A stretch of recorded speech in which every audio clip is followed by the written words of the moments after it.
Welcome to another exciting episode of Perpetually Ajar. I am your host, Katy Johnson, and for KRWBY Productions, I play Weiss, Penny Donuts, Cinderfall, and Velvet the Chocolate Rabbit. And I also do some writing for VR shorts and like a lot of other stuff that's behind the scenes that is to try to make this community awesome and stuff. I don't know. I just want us to all be happy. Yay. And I also host this Perpetually Ajar show. It's really cool with my friend, co-host. What's your name? Who? Oh, I'm just really excited. I have feelings. Are they personal feelings? Maybe. What's up, everybody? My name is Beau. I voice Winter and Ilya for KRWBY Productions. I am also the lead director for the VR short department, as well as one of the lead writers for the scripts for the VR shorts. I'm a co-host of our other podcast, KRWBY Talk, previously RWBY Talk for the last 13 weeks, but is now just back to RWBY Talk. And also a co-host of this lovely podcast that we have every couple weeks or so. I think that's it. Yeah, and guys, we're here, and we're gonna jump into all of our great stuff, but RWBY, just the season finale just happened, and we, as you know, at KRWBY Productions, are huge fans of the show. You know, it might be obvious. I don't know. Maybe. God. And we just kind of want to talk about it. I know we have another podcast for that, but guys, we have feelings. Really want to talk. We have a lot of emotions and feelings like Penny does. You know? I want to say that the first thing I said to Katy after she called me when she was like, I saw it, was, gee whiz, Katy, I can't believe you get to voice two maidens. Also, a spoiler warning, I guess. Well, which I'm sure you know now. I mean, we were already literally saying, like, we're going to talk about RWBY. Frantically clicking to mute the audio. Yep. So yeah, by the time this episode comes out, the finale will have been out for Rooster Teeth First members. The finale's already out for Rooster Teeth First members. The finale will be out this coming weekend on the 8th, I believe. So for all my Rooster Teeth First members, which if you are a fan of KRWBY, you should also be a fan of Rooster Teeth, which means you should support Rooster Teeth and be a first member. Heck yeah. So heck yeah, but you don't have to, obviously, just live your life and support it in any way you can, and of course, no pressure. But we are gonna talk for maybe a few minutes about some RWBY. Yeah. I'm gonna try and stay constructive, because I if I don't have something nice to say, don't say anything at all. No, that's bullshit, Beau. If you have something not nice you want to say it. No, say it, because I probably, because I have. Yeah, when the other episode happened with the crow and the clover, I'm not gonna lie, I had some negative things to say about the behavior from some of those characters. There's a difference between saying hey, I disliked this for X, Y, and Z reasons, and man, fuck this show, So damn. I don't want to. No, yeah. There is some frustration with the finale. Yes. Yes. To put it bluntly, I'm really fucking salty that Winter didn't become the Winter Maiden. I really had my hopes up for that. Honestly, it was something that I was really excited about, and I'm going to get emotional if I talk about it, so I'm not going to talk about it too much. Well, honestly, the Penny being the Winter Maiden route was something someone else on the team had speculated. I don't know who, but whoever they are, congratulations, because I did not genuinely think they would do it. It was a theory that I've heard, and I was like, nah. And, here we are. But, everything that happened with Penny, I'm actually very happy with. I don't have a complaint about Penny's direction, and my thoughts are that Winter isn't 100% Ironwood level, because she did she's not Clover level, because she did give them a head start to run, and Winter is fucking smart. If she could have called for backup early and not just said anything, she was all damaged and stuff, but I think there's still some reasoning within Winter to realize what she's doing, and I think the dynamic between Penny and Winter, in that they've completely switched, in that Penny is now the feeling more humane and Winter is now essentially playing the robot. I think that Winter will realize her humanity, but it's going to come from like a decision that might risk her life, perhaps, or it's going to be something that she's going to do that's dramatic to save someone else. And whether it's 100% self-sacrificing, I'm not sure, but she might have to do some bad things before we get there. I don't know what those things would be, but I don't think Winter is going to die without being redeemed. I don't think that will happen. It occurred to me that Winter now has a face scar to match Weiss's. Yes, she does. And so that kind of kills me. I'm a sucker for scars, though, to be completely honest. Like, yeah, I think that they add a lot to the character as far as like visual representations of things that they've been through, and the fact that she lived and that's all she walked away with. Like, honestly, although she did get pretty fucked up. She didn't look like she could use her left arm very well, so. Yeah. I'm kind of worried that we might see her with a robot arm next time, for all we know. And I do have a controversial shipping opinion.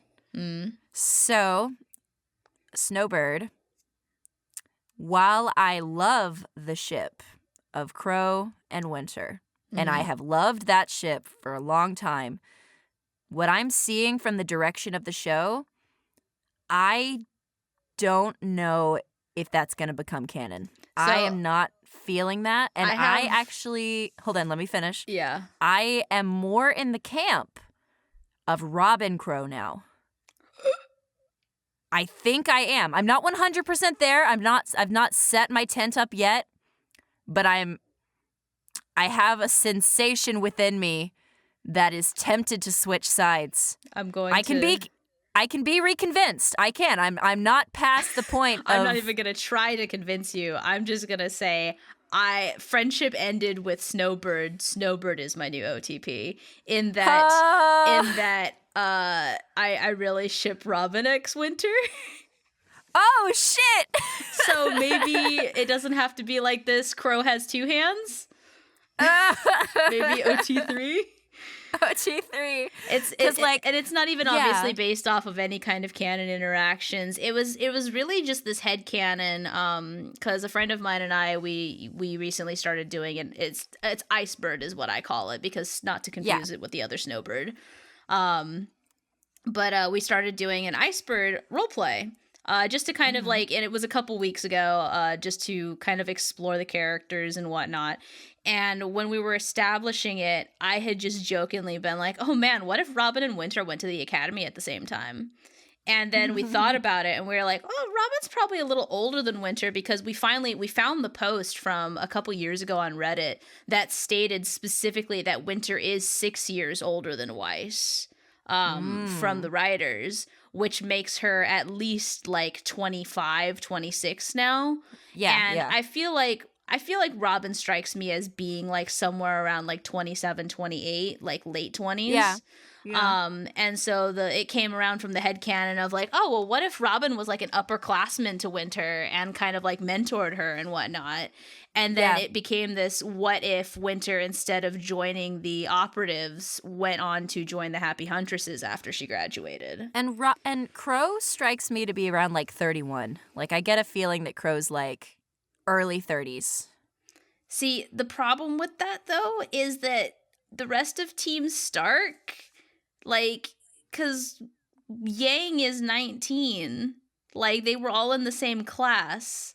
So if he's 31 or 32, that would have meant that Raven was like 16 when she had Yang. No, but isn't Crow just an uncle, meaning the brother of the parents? He could be the younger brother. They're twins, though. Like, they're twins. I didn't know that. Yeah, They're the Bronwyn twins. They were born at the same time. Oh, okay. Yeah. But then also, contrary-wise, RWBY is a special occasion. Most teams are the same age across the board because they're all the same class year. Interesting. This is knowledge I did not know. Okay. Then Crow, I guess, is like 40? Yeah, it would make more sense for... He's in good shape. I always thought of him as being like somewhere between like 38 and 40. Okay. But realistically, yeah, that's about the age that all of Team Stark should be. Rest in peace, Yeah, Summer. okay. Dang. But yeah. So RWBY, crazy stuff. Yeah, Oz is back.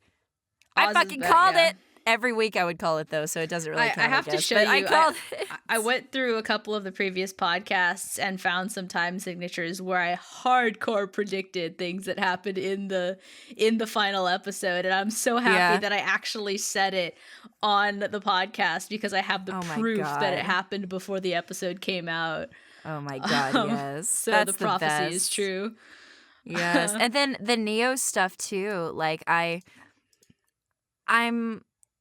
very curious to see where they're gonna take Neo because like they did not do the route that I thought they would of like they're gonna convince her to like stop. Like Neo was just full on like rogue. She was the only like, one that got her job done. Yeah, right. Exactly. And then as soon as she gets it done, Cinder's like, "Thank you," and then Neo's just like, "Well," so yeah. And then also there was that really. The whole gag about like, oh, I'm gonna look like one of your loved ones, and then you're gonna be all sad. I thought it would be gimmicky, but actually, it was very well done. Well. Yeah, like with the Nora Wren thing, I genuinely think they utilized it just perfectly, like just enough. Like they didn't do the whole like, oh, ha ha ha ha, like it switcheroo wasn't thing. like she tried to like seduce him or anything like that. It was just Yeah. in this moment she looked at him and she made the same expression that Nora made, when they were hiding from the Nucklevy. Like just that terrified expression, and it was just enough to make him falter just long enough for her to get away. And he that started was exactly crying what I wanted. afterwards. Yeah, the animation, he was crying, it and like fucked him up. Yeah, that was very well done. Like, they didn't just play it off as like, haha, I just did this thing. It showed the real life consequences of, like, what would happen if someone did that. Mm-hmm. Like, I really liked the way that they did that. Yeah, same. I think overall, like, I loved the volume overall. Yeah. I have some ups and downs about the finale, but overall, I did thoroughly enjoy it. The most important thing to me is that Winter is still alive, so we good. Yes. Okay, we can now leave the RWBY court if we would like. But first, can I just say that Ironwood just fucking shot Oscar? What the fuck? He actually threw hands with a 14-year-old. He actually just shot a fucking 14-year-old just like so casually. He was just like, bop, peace. Like, Jesus. We said it on the podcast last night, is in that moment, I don't think that he was aiming for Oscar. He was aiming for Ozpin. No, and but like Oscar just happened to accidentally be in the way. Be in the way of like, his spirit or whatever the fuck. So yeah, that happened. And I was like, whoa, bruh. But I really like the way that if Ozpin's gonna come back, it's in that life or death moment, and how Oscar was just like, don't worry about it. Just tell me what to do next. Let's fucking get this job done. I don't fucking care. Salem, like, new titty window. Yep. And I think I've said it before. I think Tyrion is on his way back to like the hideout or something, or like I think we're gonna get Emerald back the next volume. I would love for Emerald to come back. I love her. I want to see more of her. Like, there's so many amazing characters that I give a shit about, and that's impressive. Like, to be able to do that, to have so many side characters that have like real like impacts on the people watching the show that you want to see more. Like, you leave them wanting more, and there's so many characters like that where I genuinely want more of their story. Like, it wouldn't feel like filler. It wouldn't feel like, oh my God, get back to the action. I would be genuinely like invested. I really want to know more about Cinder's story because this whole like how she was reacting to things in this episode was just absolutely insane. And Jessica Negri, like honestly, her voice acting was so fucking good this episode. Killed it. And it's interesting because in the companion guide, it says, if you look at the story, the traditional story of Cinderella, that gives you a very good insight to the kind of upbringing that Cinder had. And so all of Salem's forces are fairy tales if they had gone wrong, if they hadn't gotten their happy ending. Yeah. So And like, while yeah. Cinder did have the quote about like, you're keeping all the power, but it just makes us hungrier. While I am here for fighting capitalism, Cinder, I think you're on the wrong, like, you're not the side that's supposed to be saying this. I don't know. Yeah, but like like Cinder, that that moment quote, where she's just like, I yeah, refuse to starve. I was exactly. just like, It's a fuck. very badass quote that I don't think, like, if I saw that quote out of context, I'd be like, yes. But like, Cinder, I don't know, fam. That We ain't for also you. don't know what she's been through though. So like, We don't, but like, I'm just like, bruh, like, you're hurting innocence. So like, yeah. But yeah. anyways, I think that kind of I takes agree. up all of our what we've been up to is screaming You know, about that's RWBY. fair. That is very fair. We're I at will say one 16 thing I've been up minutes screaming to. about RWBY. It's true. I just got back from Comic-Con. It was fun. Yes, and yeah, that's what I've been up to. Tell them one thing you've been doing. Playing League of Legends. Yay! Oh, also I'm all the way caught up with Critical Role. Yeet! She's passed me, guys. She's passed me. I'm 2 episodes behind. I did it. I've been kind of spoiled on some of the newer stuff that's been going on, but like I don't necessarily mind. It's not life or death for me with Critical Role. I watch it when I can. Yeah, for sure. So, all right, let's get to our KRWBY News Corner, Beau. Okay, cool. Welcome to the KRWBY News Corner. Still, RWBY Abridged Volume 2, Chapter 2 is in post-production with expected release sometime this month. When will it be? We don't know. Hopefully this month. Also, hopefully being released this month is Nondescript Winter Holiday 2. I was joking about this on the podcast last night, and it was like, man, Nondescript Winter Holiday 2, you mean the new Valentine's Day short? Honestly, I was just thinking that in my head because there's a scene in there, you guys, you're going to love, I hope, and it's going to make you cry and feel emotions and love. The music is currently being composed for that, and, you know, we're hoping to get that out to you guys this month as well, February. Stream Team streams are now bi-weekly as a reminder. So all of our gaming night streams are going to be every other week as well. So, you know, in case you're wondering where we are, the Stream Team decided to switch to a bi-weekly schedule to allow them time to better plan for the streams so they're less kind of on the spot. Also, on that note with the streams, now that RWBY Volume 7 is done, RWBY Talk will be going on hiatus until next volume, and KRWBY Talk will be coming back. We're going to take a few weeks break while we decide what next series to cover. If you guys have any recommendations for what shows you want to see us talk about, you know, let us know in the... I mean, you can comment on this one if you really want. Like, I'll pass it along. But specifically, like, the suggestion box in our Discord, or you can tweet at the RWBY Abridged account. You know, just anywhere that you follow us, like, feel free to let us know, hey, I'd like to see you guys, you know, cover this show, and we'll definitely take a look at it and see if it's doable. So yeah, and you know, our usual housekeeping, if you haven't had a chance to check out our Patreon, please do. That's a really fun way to kind of get like instant gratification for your support. You know, you can support us there directly, and in exchange you'll get access to some exclusive content, bloopers, behind the scenes stuff, early access to some of our content like the RWBY Abridged episodes, the VR shorts, the funny moments, all that stuff. I believe that we're looking into expanding on some things that we might be posting and sharing on there, making some stuff exclusive to the Patreon. I know that I've been entertaining the idea of doing exclusive stuff for the Patreon as far as the VR shorts go. So yeah, definitely check that out. If you're not already following us on Twitter, go ahead and give us a follow. It's at RWBY ABRG. So RWBY Abridged. KRWBY Productions, it's the only one. There has been a fake account kind of floating around out there. Yeah. It's RWBY ABRG. That's it. That is the our fake account. Do not like try engaging with the fake account. It's not going to do any good. Just kind of ignore it. And honestly, we've tried reporting it, and we hopefully have some people on the team that have the proper paperwork or whatever you need to properly report it that can get it taken down. But if not, there's not much we can do. So just like don't egg them on, don't do any of that stuff. If there's a way you can report it that like, because I don't know much about Twitter reporting, cool. But if not, then like if it's got less than 50 followers, it's not ours. Yes. I know that we've got like a couple hundred, I think. Yeah, we're getting close to 1K. Like we're getting there.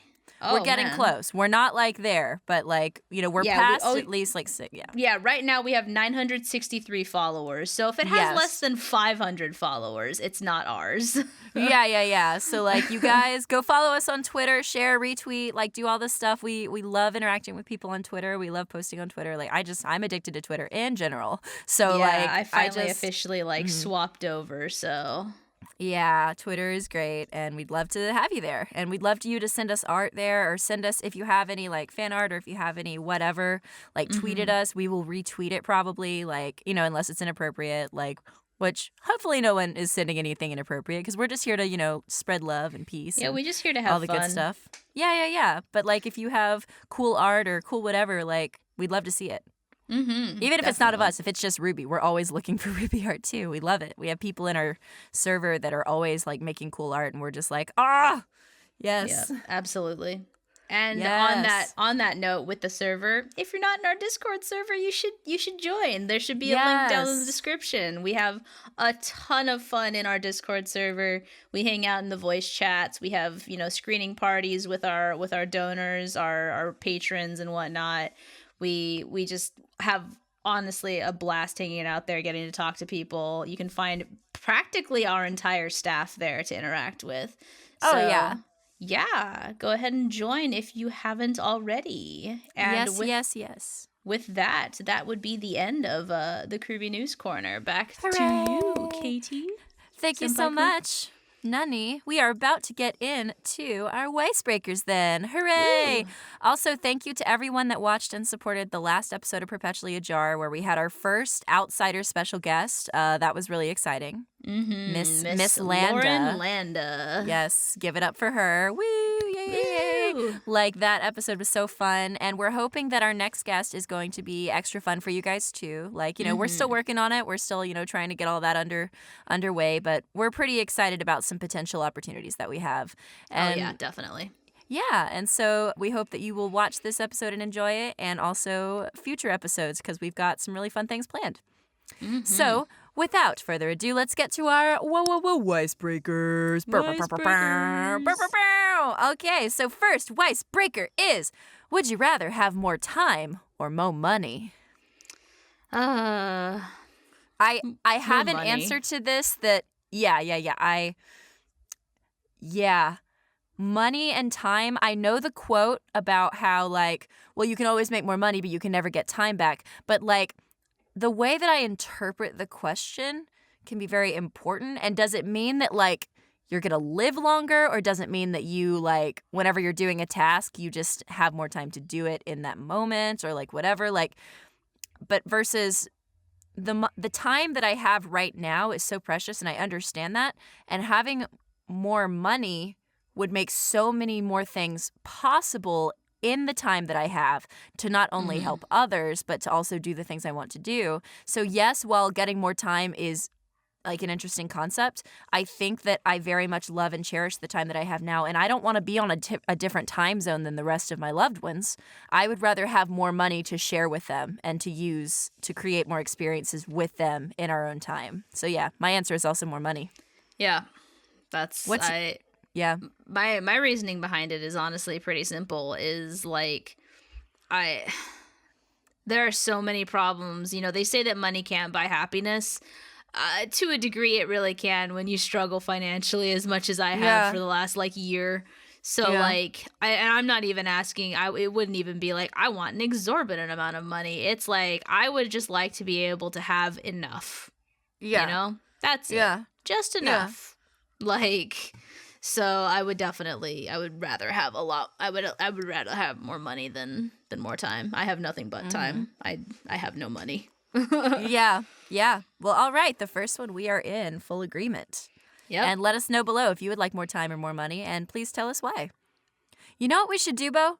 We should start having a question where we read some responses of what other people have to say about these questions. Maybe. I don't know. Yeah, that would Like be cool. maybe would that encourage you guys and make you want to leave more comments and tell us your thoughts? Because let us know in the comments below. Hey, But yeah, I actually do. I read every comment, and sometimes I go down I there do and I as well. respond to every comment. Like sometimes.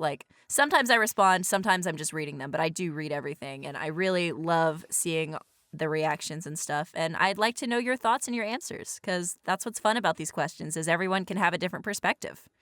Mm-hmm. All right, so second Weiss Breaker. Will we agree or disagree? I don't know, man. Would you rather have super sensitive taste or super sensitive hearing? So this one's, I think I would rather go with super sensitive taste.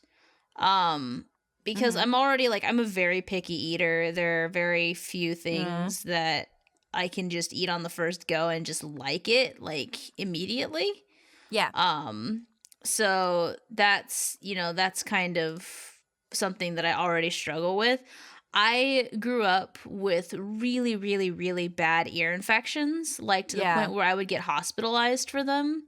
Oof. And the doctors thought that I would actually go deaf because of how bad they were one time. And I did. And I ended up going partially deaf when I was about 14 in my left ear.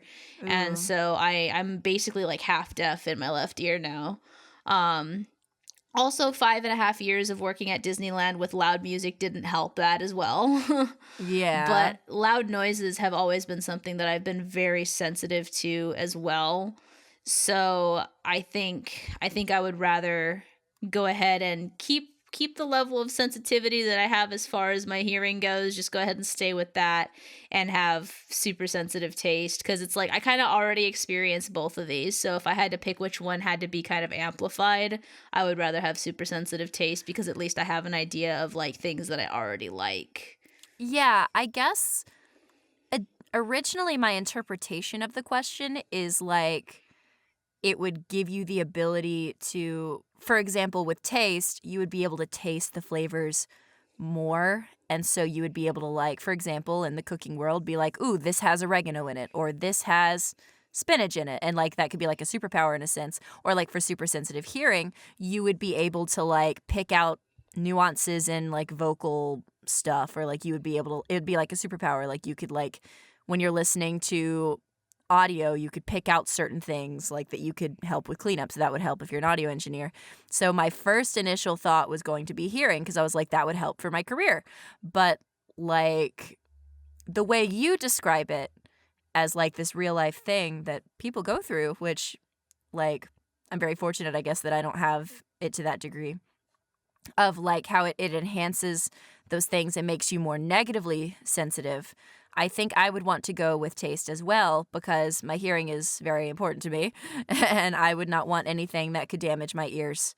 And Yeah. I'm okay with food tasting a little, I don't know, whatever, worse or better or whatever. I'm okay with my tasting being a little different, because I don't have to taste in order to do the things I love. I mean, I love eating, but eating at the end of the day can more so be nourishment for my body so that I can continue doing the things that I love.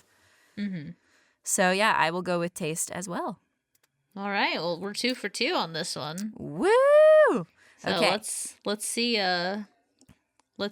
what happens final with this one. next one. Yes, and let us know in the comments below. What is your answer? All right. Would you rather put a stop to war or end world hunger? Getting really deep on this one.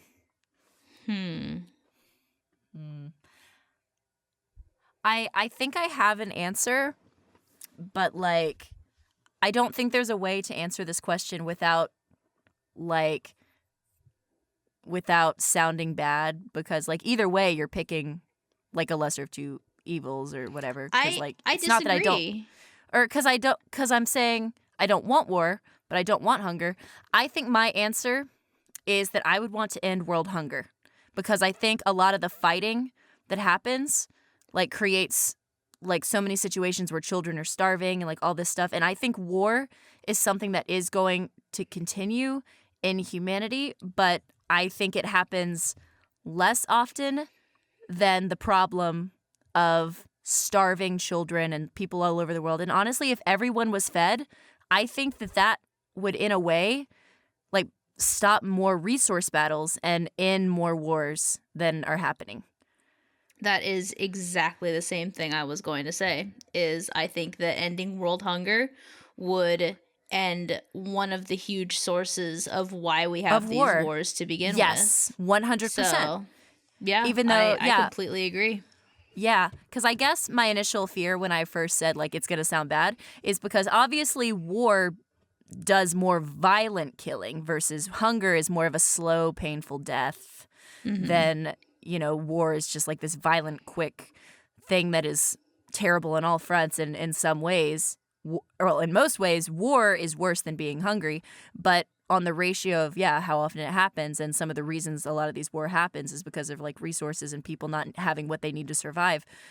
Yeah, I truly think that ending world hunger would stop most of the wars. Some wars are probably still going to happen, but people might be less likely to go and want to fight a war if they're fed. Yeah. Yeah. Happy tummy, happy mind. Yeah, honestly, yeah. I want to share with you a little science fact that I learned recently about bumblebees. Yes. Share. So apparently there was a study about can bees feel happiness? Really? Yes, and they can if they kill their abusive ex-boyfriend. Well, shit. Oh, I see what you did there. Or they kill their new lover's abusive ex-boyfriend. Fair. There you go. Yes, but so the study was on if bees can feel happiness, and the overall answer was yes, but the happiness is identified by what we humans classify as meaning happiness, meaning in the face of difficult situations, can you be optimistic? Can you show that you believe there is a positive outcome possible? And that was a defining hope was the defining trait of happiness for bees. So can bees feel hope? And so how they determined this was that they would simulate situations of like, I'm going to pick up this bee and then put it in an enclosed space and make it feel distressed and scared and, all these things that like natural instincts would be like, okay, this bee probably thinks it's about to die. How's it going to react? But and in most cases, if the bee had not had any sugar water or any like food or whatever in the last like day or a few hours or something, like it would be more likely to just sit there and take it and let itself die. But if the bee had had a little bit of sugar water in the last few hours or in a recent moment, it would actually exhibit traits of wanting to live and like of wanting to of doing what for a bee can do to like keep going and like try to escape. It was motivated. Yeah, motivated. It would be like, okay, we can do this. Let's go. And so like if you ever see a clip of a bee like drinking some sugar water, being all happy, like it I guess is scientifically proven that bees feel happiness when they're drinking or bathing in sugar water. And so the point of that is to say that if you are hungry or if you are feeling sad, eat something. It might make you feel better. That's fair. That is a valid point. So I think, and if you're a bee, then that is also true. So I think that means that we're 3 for 3, Katie. I think so. You and I agreed on all 3 of these today. We did. We very much did. Dang. Look Hype. at us. Hype train. I think the last time we all agreed was that one was the season finale. With Koi. Yeah. Or was it with Annika or was it was with Koi? Koi was our Annika was right after Thanksgiving. Oh, yes, you're right. Okay, then yeah. There we go. 3 for 3. Woo! And let us know in the comments below. I mean, it's a pretty dark question, but hey, we'll still read it. So I have a thing about this next segment because when it's just us, we call them the Winterrogation questions, but we called them Winterview with Lauren. Yes. I kind of like Winterview better. Okay. I know I came up with Winterrogation, but like I like Winterview better. Okay, then executive decision is going to be made live on this episode of Perpetually Ajar. The new Winterrogation section is now titled Winterview. Hell yeah. Hooray! Because We I did feel it! like the name pun kind of gets lost with Winterrogation, but Winterview is pretty explicit. Yeah, it's pretty, yeah, I can definitely agree. Then all right, for our first Winterview question, I have something I would like to ask you, Beau. All right. What is something you thought you wouldn't like, but you did? Something I thought I wouldn't like, but did. It could be about a silly food thing. It could be about a life thing. It could be about anything, really. Could it be something that could I say it's something that I knew that I would like, but maybe that I was surprised at how much I ended up liking it? Yeah, I'm okay with that. So, archery. Archery was something that I never thought that I would enjoy as much as I ended up enjoying when I used to do archery with my younger sister. Yeah. The reason being is it's so therapeutic to go to archery after you've had such a frustrating week or just a frustrating thing happen and just channel all of that negative energy into the arrow and then just let it go. Yeah. And that was something that I really enjoyed, that it was a very satisfying thing because A, I was good at it, so that was always nice. Yeah. And B, it was a very physical manifestation of getting over these things that were pissing you off, you know? Yeah. And I was really surprised at how much I enjoyed it. Like, I figured I would have fun because, you know, archery, it's cool, you know, like who doesn't feel like a badass picking up a bow and firing an arrow, you know? Yeah. But it was something that I was absolutely not expecting to enjoy nearly as much as I did, and I miss it so much. Like, I wish I could go. Now I'm lucky if I go once a month, but I used to go like 2 times a week for probably like 3-4 years. But that was back when my arms were swole. Yeah. Well, that's a good answer. That's a good answer. Not swole anymore. No, you could get swole again. I believe in you.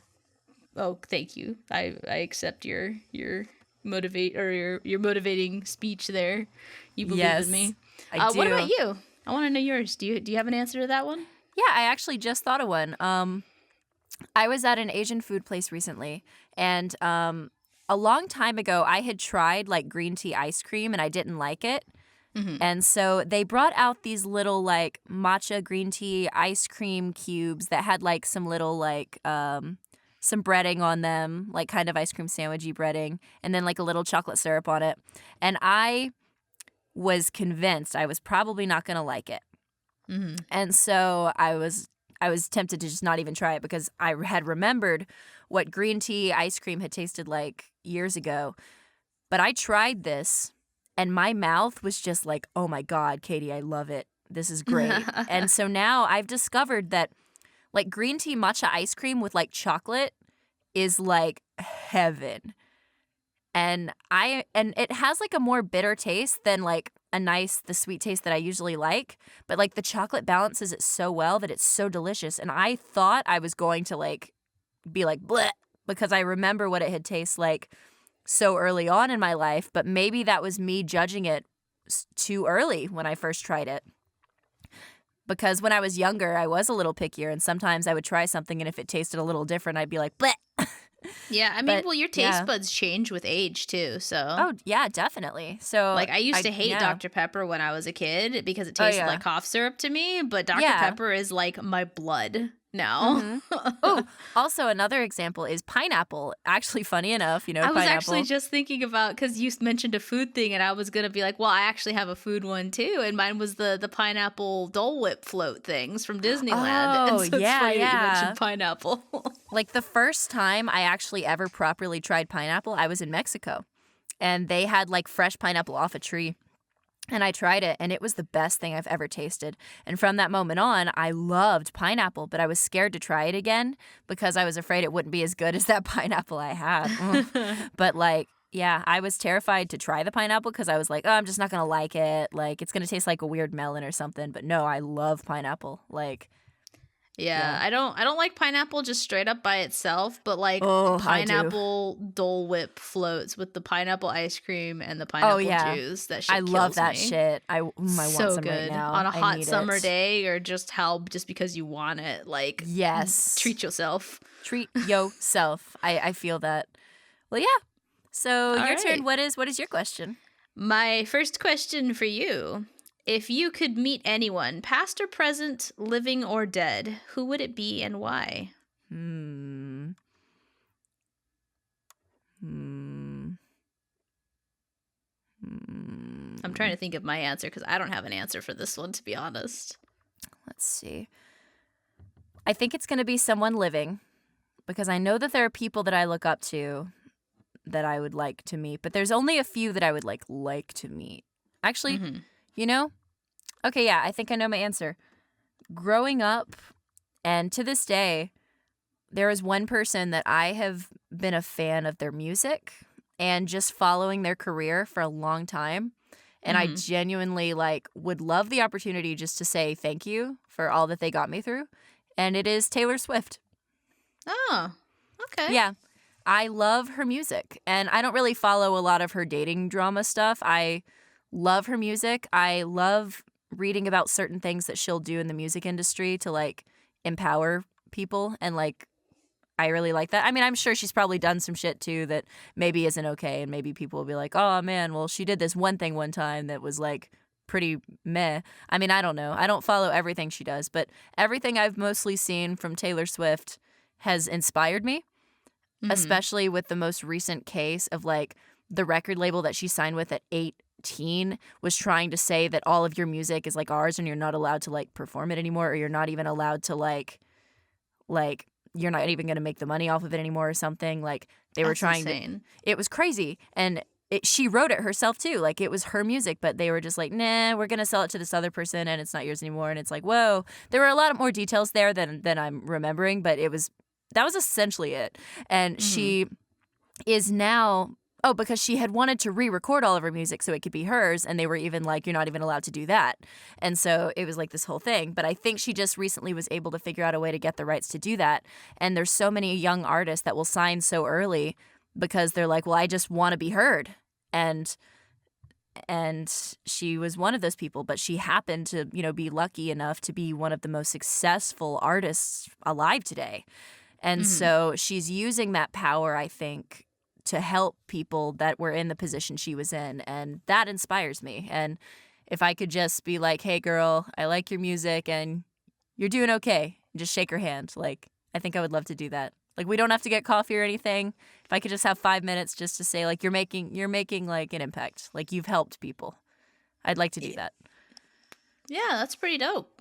I can get behind that. Yeah. And I've talked about them several times on the podcast, is especially on the last episode with Lauren. I've been fortunate enough to meet most of the people that really truly inspire me, like celebrity wise and whatnot. The Yeah. one person that I still haven't had a chance to meet, and this is the person that I would really like to, is Ashley Birch. Oh, yeah. She really inspires me. Specifically, there's a video on YouTube where she spoke at a convention about her anxiety and how she found out that she suffered from like really bad anxiety. Yeah. And watching that video, it's like a 45-minute long video, and she tells a story about how in college she had a day where she woke up and she wasn't feeling super good, and so she was Yeah. contemplating not going to class. And then her brain, because that's how anxiety works, her brain went, "Well, if you don't go to class, you could miss something important, and if you miss something important, then you're going to fail the class. If you fail the class, you're going to get kicked out of school." And it sent her into this downward spiral of just a panic attack. Yeah. And she was like, that's what, having panic attacks and what anxiety does to you, is it just it can poison your mind sometimes and make you think that just the smallest negative thing, like, and not even a negative thing, can make you think that it's going to end your life essentially. Yeah. Yeah. And that helped me really kind of get a handle on my own anxiety problems and whatnot. Yeah. And she really inspires me, and she just seems like a genuinely kind person, and so like I would love, you know, same. I've interacted with her a couple times online, but like same, you know, same thing like what you said with Taylor is like I would like Yeah. to be able to just sit down with her for just 5 minutes and just kind of just let her know how much she's impacted my life. You Yeah. know? I have one more answer for this question too. Yes. There's two people that have a YouTube channel that they inspire me, and getting to meet them would be a dream. It's John and Hank Green of the Vlog Brothers. Mm-hmm. I listen to their podcast religiously. Every video that they release inspires me in a new way. I have I have a sheet on my computer whenever I'm feeling down and I need to like look at inspirational quotes. I have like a quote sheet that's like, you know, something that helps me. And there are several Vlog Brother quotes that have helped me. And just the way that they live their life and like the show that they do and the kind of content they make, it like really inspires me and re-energizes me. I can rewatch a Vlog Brother video and feel rejuvenated to take on the day sometimes. Like in some of my darkest times, like I can go to one of their videos and feel like it's going to be okay. And I would love to meet them too and tell them that they are making an impact. Dope. And let us know below who Oh my God, Katy. who would you like to meet? Gets all dark and then I'm like, ba-da-ba-ba-da. Yeah, but no, yeah. You're like Vanna White, this like fucking Will Smith gestures. Comment below. Comment below if you're sad. Oh my God. Okay, next Weiss Breaker. No, fuck. Next Winterview Winterview. question. Next Winterview question. Okie dokie, my turn. artichoke. Yes, it's your turn. I'm going to ask you a question.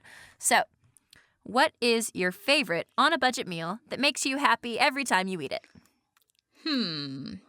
Like, not like a fancy dinner, not like a treat yourself, we getting bougie tonight meal. I'm talking about like, oh, this is just a simple meal that whenever I have it, it's going to be okay.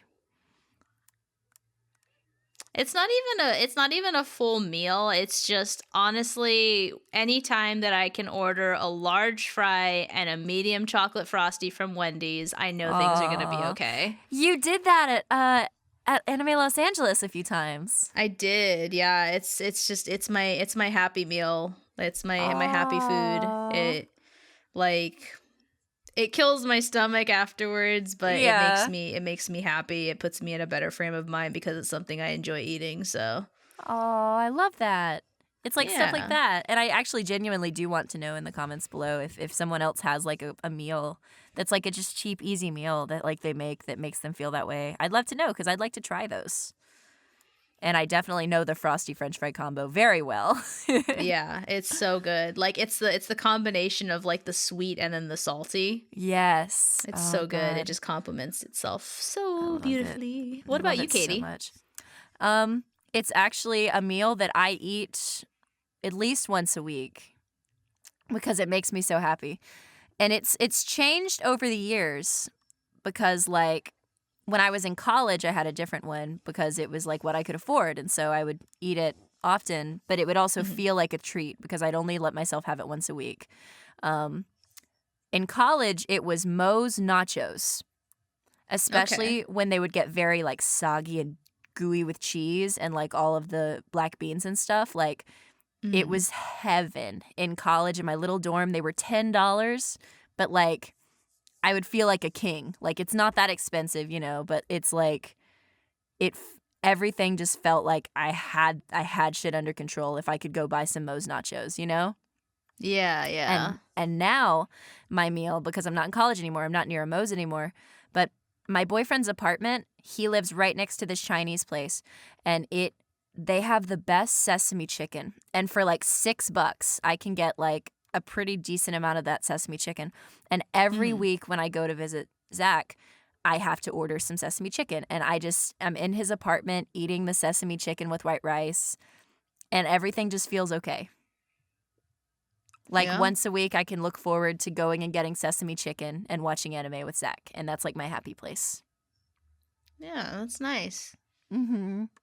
Oh God, but those nachos though, fuck. Because like when I would be in Montevallo, where I went to college, I had just a dinky little apartment that was like the smallest studio apartment, air conditioner, like heater, like barely worked. Like it was always really cold and like just all this stuff. And I would just sit on my bed when it's really hot and I would just be like in my underwear watching a YouTube video, devouring nachos. But that was my happy place. It probably would look really like, oh God, gross, or like I wouldn't want others to see me when I was in that state, but it was like the happiest I've ever felt. Oh, it's Like, good though. just sitting in my underwear alone, eating those nachos, watching like YouTube videos. Like I would be catching up on the Game Grumps or something because they were. I even remember very specifically they were playing through Twilight Princess or something. No, they were playing through Majora's Mask, I think. Mm-hmm. Yeah, or maybe it was Ocarina of Time. Fuck, they were playing through one of the Legend of Zelda games and it was such a funny playthrough. So every day when I would get out of class, I would go home to watch them. But at the end of the week, I would go and get me some Moe's nachos, and I would go to my room and I would binge like the episodes if I had missed one or two, and just it was heaven. Those were the glory days. Dope. Ah, food. I have a problem. I love food. All right, well, your turn. All right, my last Winterview question for you. Bow. What is your go-to pastime for whenever you need to feel better mentally or emotionally? All right, let's see. So this might be because capitalism has its grips on me. I don't know what it is, but whenever when I'm feeling down, like one thing that has helped me is like looking at one of like, or maybe not capitalism, maybe that's not the word, like, but doing a productive activity helps me see things clearer. So whether that's, okay, let's clean, let's listen to a podcast and clean this room. Like, let's really just give it a thorough cleaning. Or it will be, okay, I'm online, I have a script to write, or I have an audition to do. We're just going to do it.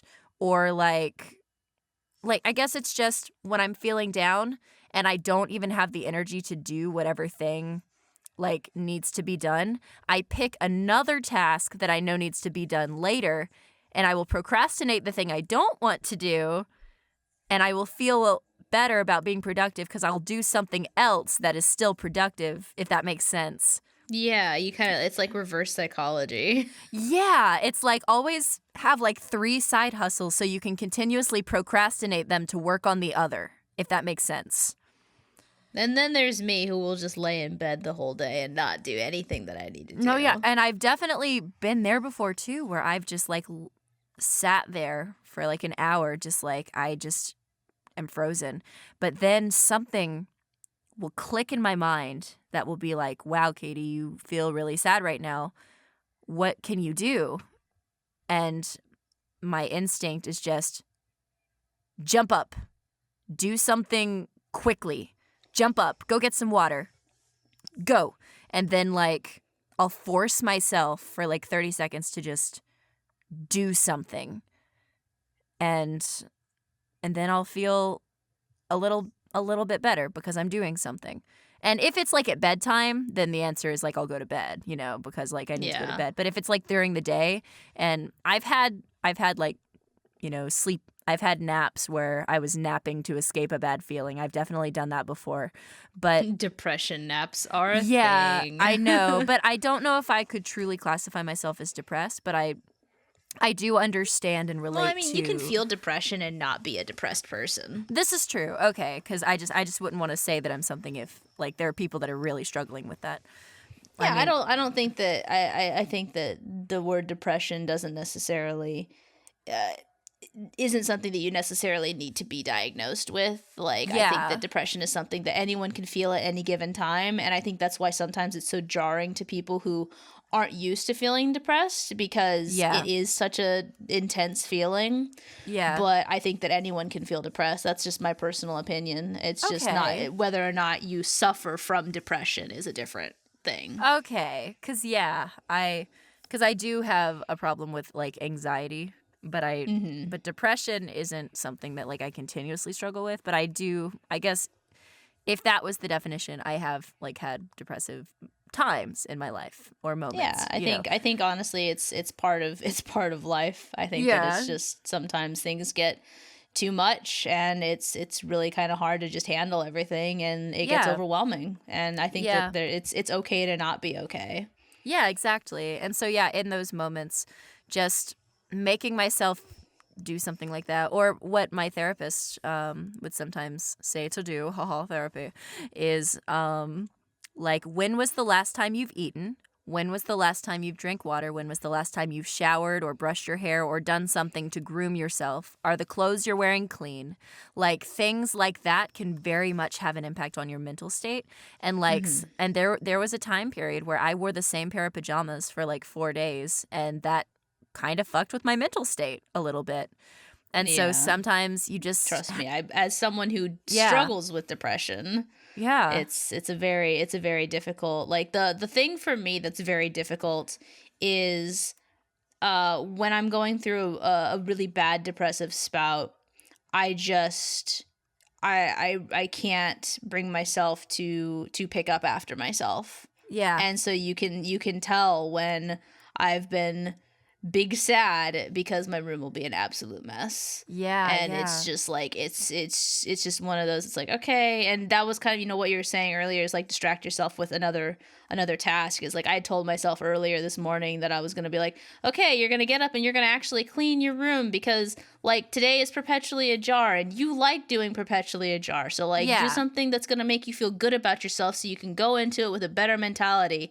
And then I sat up and just looked at the room and was just like, fuck, I Yeah. really don't think I can do this. And so instead of doing Yeah. that, I got on my computer and I made an application form for a thing for KRWBY that I'm gonna put out. Yeah. Like I spent like a good like 2 hours working on it, and I You actually felt really procrastinated. productive afterwards. Yeah, you procrastinated one task to do another task that still makes you feel productive. Yeah. Yeah, exactly. And so it definitely it didn't, I don't think it helped me as much as actually having a clean room would have helped, but Yeah. No, yeah, but it's sometimes you still, just, that rebellious feeling inside of you that wants to put off the task that you have to do can mhm. actually, reverse psychology, help you to get other things done sometimes.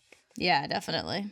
And then sometimes a really good motivator to, like, especially when you're working for yourself, one thing that I have learned is that creating situations where others rely upon you helps you be productive. So, like, for example, like us recording Perpetually Ajar, like, you're not just going to skip out because there's another human that's relying on you. We like to be relied on. And so creating more opportunities to where like someone else is expecting something from you, like, oh, I want to see this draft by Tuesday, like having deadlines can help you be more productive. Sometimes, sure, you'll do it last minute, but it can help you in prioritizing when you are relied upon. And that has also helped me in times where I'm feeling down, is to feel worthy of being relied upon can make me feel better in a Mhm. situation, because, oh, I don't have time to be sad because this person needs me. And so that feeling can help you too. Yeah, definitely. I agree. Yeah. Um for me, it's something really, like, I'm a very simple person when it comes to stuff. Is my my latest pastime is something that I go to whenever I'm having like a really bad day, is actually playing Beat Saber. Beat Oh, Saber has really, because I used to be horrible with hand-eye coordination. I had like slow reflexes. Just, you could throw an empty water bottle at my face and I wouldn't be fast enough to like avoid it, or like knock it away. yeah. Like, just worst reflexes ever. And then playing video games helped me a lot with my hand-eye coordination. And then getting into Beat Saber, because I do have a sense of timing though for like music. It was something that was very much, it was one of the first times I played a rhythm game that I was actually good at, kind of from the Yeah, get-go. yeah. And so not only was it fun because, you're listening to this awesome music, but it was something that I was good at as well. And my go-to song, I have two go-to songs on that game. One of them is High Hopes by Panic at the Disco. That song is Yeah. actually my, like, if I can't get into Beat Saber, I will pull that song up on my phone and listen to it because that song is just such a positive song for me. Yeah. And then Veracity from Overlord, the Yeah. third season opening from Overlord, because it's just such a fun song. Yeah. So yeah, that's what helps me. Like when I'm having tough times, I hop into Beat Saber and just hit the notes, take out my frustrations on hitting the notes, and then I always like going, "Am I a Jedi yet?" Oh, that's awesome. So yeah. Well, I think that closes off our Winterview questions, does it not? Yes, it does. So, without further ado, we now have our fan question segment, which this fan question comes from Raven from our Ask the Crew server, and it says, "What do you do when you're bored?" I mean, I feel like to a degree I'm kind of always bored because I go through the motions of everything every day so often. Like Yeah. it gets to the point sometimes where just existing is just like, this again, huh? Yeah. Can't believe I gotta exist again today. I just did that yesterday, didn't I? Yep. Boredom. When I get bored, I really like to go on YouTube and watch those stupid like bottles of Coca-Cola and Mentos videos. Oh my god. Like for whatever reason, I get so much enjoyment out of watching those Coke bottles explode because Mentos got dumped into them. Yes. Oh my gosh. It's so dumb. Or like the just the really weird, like, what happens if you try to crush a cell phone with a 10,000-pound weight? You know, like those kinds of like really just clickbaity videos. Yeah. Like those, for whatever reason, bring me a lot of enjoyment. Because with my interpretation of the question, as much as you can interpret, what do you do when you're bored? Is that it's not asking what I do, like, because I'm always finding ways to busy myself and even utilize time that is downtime to be quote unquote productive. So I'm going to interpret this as, what do I do when I'm just bored, and what's an activity that I do that is not a productive activity, not an activity that makes me money, or not an activity that like furthers me in some capacity, but an activity that I do just to alleviate boredom that brings me some type of satisfaction but isn't towards some bigger goal. And that answer is looking through hashtags on Twitter for like anime shit or just like funny memes. Like I will go just down rabbit holes, and my Twitter, while it is used to like network or, you know, like share like KRWBY stuff or whatever, it is used in like a business way. When I get on Twitter sometimes, like at 2 a.m, it's just because I want that dopamine of like finding something funny. And so I will just go on a retweet spree of like things that I find funny. You're fucking, the other night you were just like, retweet if you're horny. Haha, joke's on you. You're all horny on main. Like that shit killed me. That was me being bored. I was just like, oh no, I was just like, Katy, no, but then I retweeted it anyways. Just because it was funny. I was like, this may not be me, but like this shit made me laugh, so I'm gonna retweet it anyways. I just love shit like that. Like stuff that makes you do a double take and you're just like, oh my gosh. I was just like, Katy, please.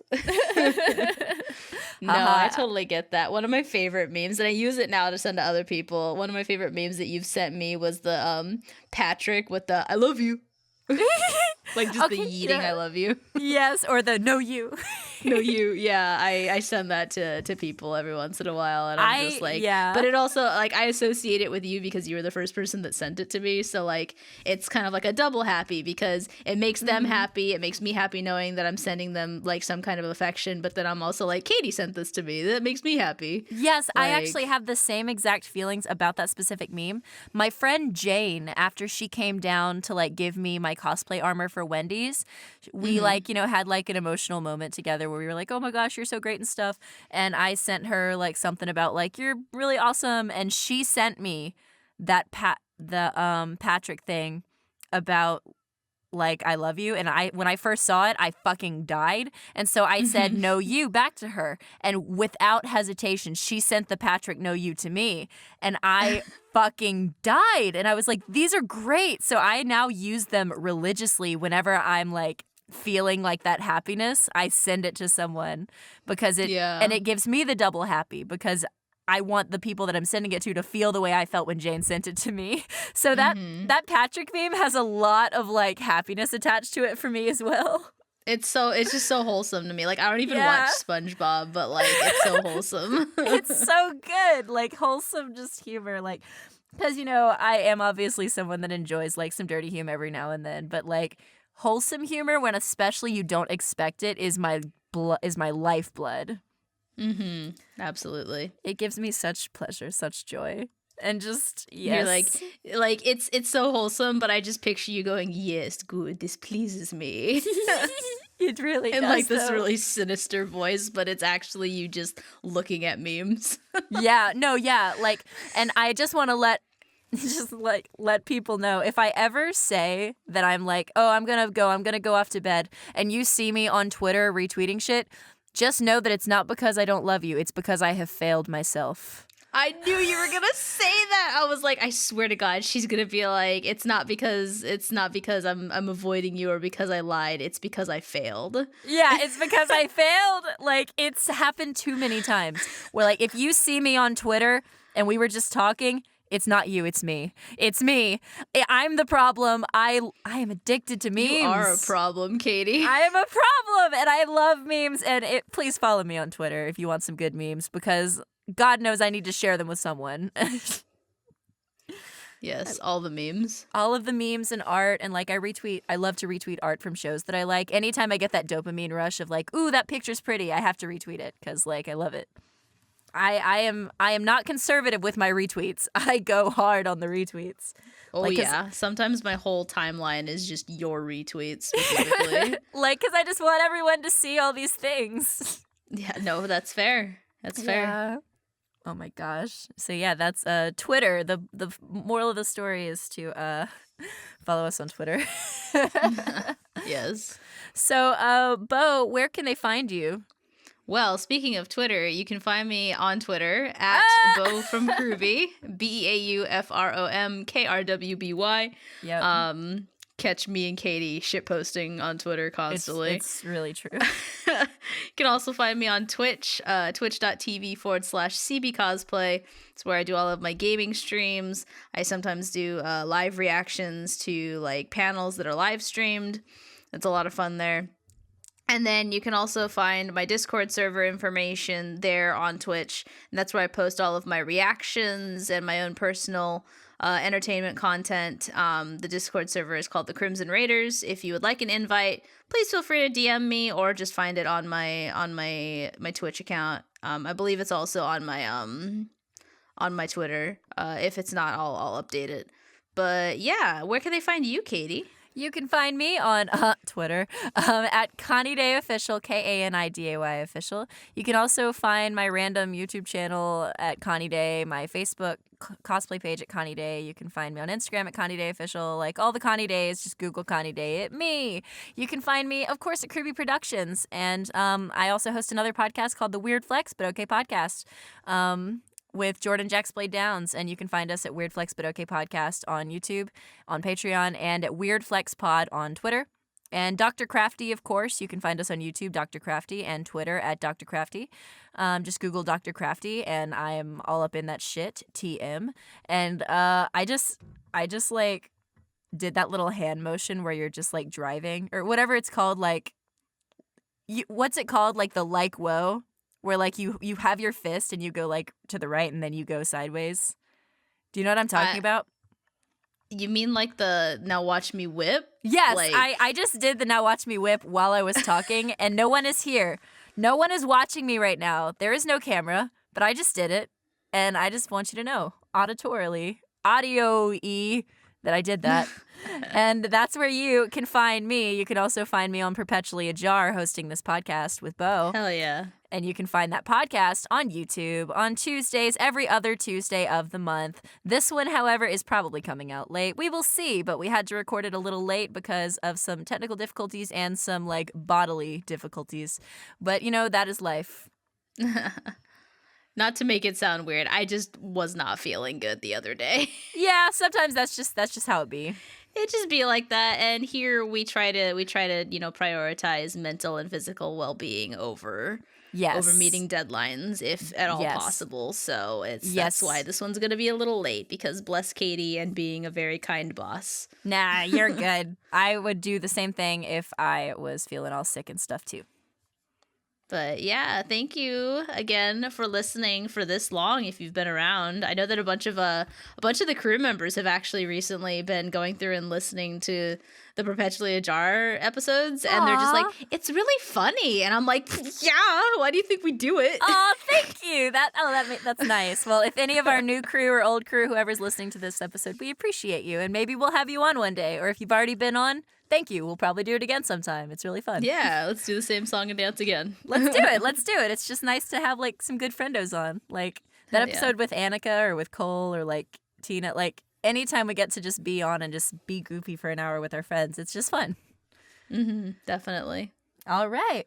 Well, that's it, guys. We did. Oh, what should we title this episode? We've broken the. We talked about pineapples for a while. We did. We talked about pineapples. We talked about what was like something that made us laugh. Comment below. Pineapples. Comment below. Oh my god. Maybe I kind of like the idea of calling it Happy Place, because we kind of kept going to like our mental well-being and like things that made us happy. Oh, I feel like maybe calling it our happy place or something like that. That's really wholesome, Beau. That's like really gay. Wow, no you. No you. Just the Patrick. The Patrick meme. We're just gonna send it back and forth for 2 hours. I love that Patrick meme so much. Okay, quick, Katy, say something funny. No you. Wow. Bye guys. Bye. Can we call the episode No You?